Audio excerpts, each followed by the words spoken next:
La vie publique. L'Assemblée à l'époque de Pierre Ier. 1718. Le nouveau gouverneur Woodes Rogers arrive à Nassau en apportant un acte de grâce royal pour chaque pirate qui déposera les armes volontairement. En conséquence, la République de corsaires cesse d'exister. James Puckle a reçu le brevet du fusil à tourelle, la première arme à feu à tir rapide, prototype de la mitrailleuse.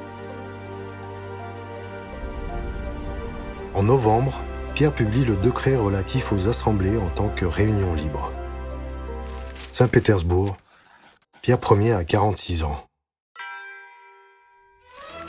Très probablement, l'idée des assemblées a germé dans la tête de Pierre lors de la grande ambassade en Europe. Le tsar considérait les loisirs publics comme un facteur d'importance nationale et introduit des changements dans l'étiquette de la cour pour secouer la vie réglée des boyards russes.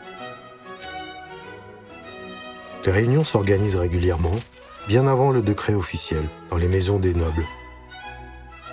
Les règles de l'étiquette pour les personnes présentes aux assemblées ont été fixées par le décret impérial, selon lequel la visite aux assemblées était obligatoire non seulement pour les nobles, mais aussi pour leurs femmes, ce qui était supervisé par le roi des Bals, Pavel Ivanovitch Yagoujinsky. Les règles prescrivaient la libre communication sans grade et sans le respect des hiérarchies. Celui qui ne respectait pas cette règle était puni. Il devait boire la coupe du grand aigle de 3 litres. Malgré le mécontentement traditionnel des nouvelles idées du tsar, pour beaucoup de gens, les assemblées se sont avérées très pratiques. On y pouvait toujours rencontrer la personne dont on avait besoin ou même, en profitant des règles, s'approcher du tsar pour essayer de résoudre un problème. De nombreux décrets conservés commençaient par ces mots. Notre Majesté le Tsar étant à l'Assemblée, par son décret a ordonné la loi.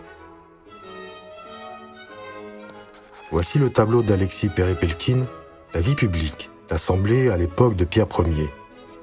Créé pour le projet d'exposition 30 peintures de la vie de Pierre le Grand.